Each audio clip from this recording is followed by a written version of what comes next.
Olá, tudo bom?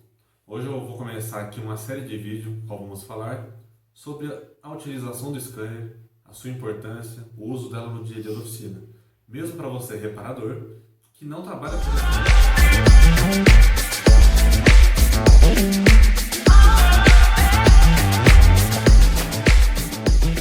uma dúvida que a gente sempre vê, a pessoa perguntar, mas eu não trabalho com injeção eletrônica, eu preciso do scanner?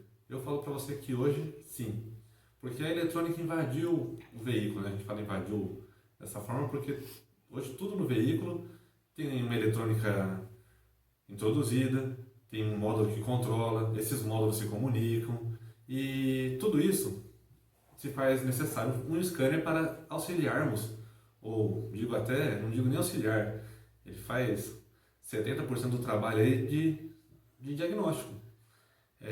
E a utilização dessa ferramenta, o aprender a lidar com ela, faz parte hoje do dia a dia das oficinas, inclusive as que não trabalham com injeção eletrônica.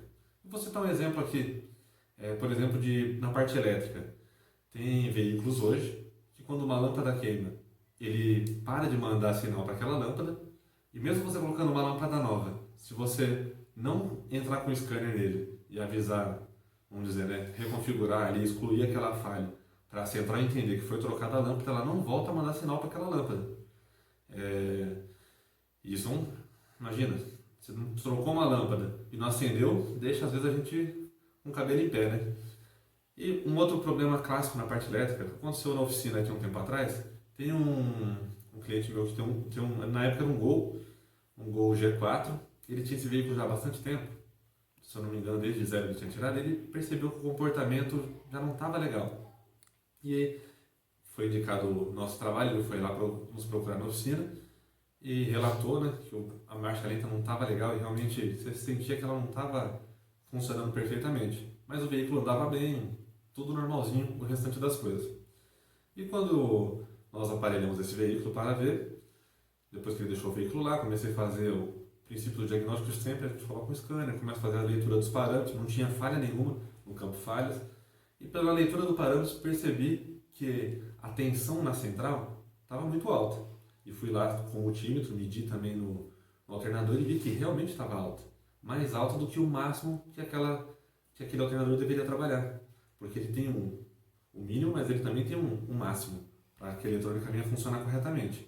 E eu liguei para ele e falei, ó, o problema teu está na parte do alternador. Ele falou, não, o alternador foi mexido esses dias. Eu falei, justamente, provavelmente tem um problema no componente aqui. E voltou para o autoelétrico, que foi até quem tinha indicado o serviço para nós. O erro não foi do autoelétrico, ele trocou a peça corretamente, que foi o regulador de voltagem, mas o regulador de voltagem estava dando problema. Não estava filtrando corretamente, estava deixando passar mais tensão do que devia. O alternador é um exemplo que eu coloco como clássico aí na parte elétrica, né? Sem o scanner, com o multímetro, não tendo esse parâmetro, que muitas vezes a gente não tem o material com esse parâmetro corretamente, é feita a medição lá, tá carregando normal. O bom da utilização do scanner é que ele nos dá esse parâmetro de máximo e mínimo. Outra situação que eu vivenciei quando eu falei da lâmpada foi de uma Ranger. Foi trocada a lâmpada e ela não acendia. Uma Ranger 2014, trocou a lâmpada e não acendia. Foi passar lá o aparelho para ver o que estava acontecendo e era simplesmente excluir a falha da lâmpada que não estava acendendo para ela voltar a acender. Um procedimento simples que sem scanner não é possível fazer. Quando a gente passa aí da parte elétrica para a parte de direção ali, suspensão, direção, os veículos hoje, boa parte dos veículos estão dotados de sistema de auxílio de faixa, direção elétrica, e esses componentes todos requer configurações além do que a gente está acostumado numa direção hidráulica normal de um veículo que não tem esses assistentes. Um simples alinhamento tira essa configuração e nós temos que reinicializá-la. Eu já peguei bastante veículo na oficina com problemas nesses quesitos de controle de estabilidade, controle do auxiliar de faixa, por configuração do ângulo zero da direção. O que seria o ângulo zero da direção? O veículo na linha reta, né? Alinhou ali para a direção, a central tem que entender que naquela posição da direção, né, onde que ela tem uma leitura, é o ângulo zero, é quando o veículo está andando reto. Até um exemplo que eu citei esses dias para uns mecânicos aqui numa conversa que a gente estava tendo, desse caso, foi uma S10 dessas mais moderna, essa 2015. O cliente fez a troca de pneu e alinhamento e o veículo começou a acender um monte de luz no painel, o volante ficar pesado, reduziu potência e era decorrente única e exclusivamente de configurar o ângulo da direção. Nós fomos lá no local, no caso na casa dele, que no outro dia cedo ele tinha uma viagem marcada, passamos o scanner, regulamos o ângulo zero e já tem mais de mês que ele está rodando tranquilamente. Ainda nesse fator centro automotivo, hoje nós temos muitos veículos com freio de mão eletrônico. E o freio de mão eletrônico, até aqui na nossa região, usa-se muita picape, tanto pequena quanto grande. A Saveiro a gente fala até que é um carro popular, né? Porque apesar do valor estar muito alto do carro, né? A gente fala que é um carro popular porque tem muito na região. E a Saveiro já de um tempo para cá, algumas versões tem o freio de mão eletrônico. E eu sei que se você procurar, você vai encontrar vídeos aí de como trocar essa pastilha sem o scanner. E eu particularmente não recomendo. Porque eu fiquei até pensando sobre isso. Você pensa que você vai fazer uma simples troca de pastilha. Para nós que estamos na área de reparação, a gente fala que é uma simples troca de pastilha porque é um serviço dos mais básicos aí nesse quesito de reparação automotiva. E você faz o procedimento sem a utilização do scanner. Que eu vou te falar, com a utilização do scanner é muito fácil. Você vai lá com o scanner, dá o comando para liberar o freio eletrônico, né? O motorzinho recuar e faz uma troca igual uma pastilha comum. Você não tem o scanner, você vai lá pelo videozinho lá, o tutorial de como fazer sem o scanner. Se por algum acaso esse motor der problema, como que você vai justificar para o cliente esse problema? Eu sempre penso nesse lado, né? E vamos lá, você vai fazer a troca do seu bolso porque foi uma falha que aconteceu quando você estava fazendo. Geralmente aqui na região, uma troca de pastilha é em torno de R$ 50. Eu pesquisei o da Saveiro e do Golf, que é o mesmo, esse motorzinho custa R$ 500. É um pouquinho mais de R$ 500, não lembro o valor exato. É mais de 10 vezes o valor do serviço proposto.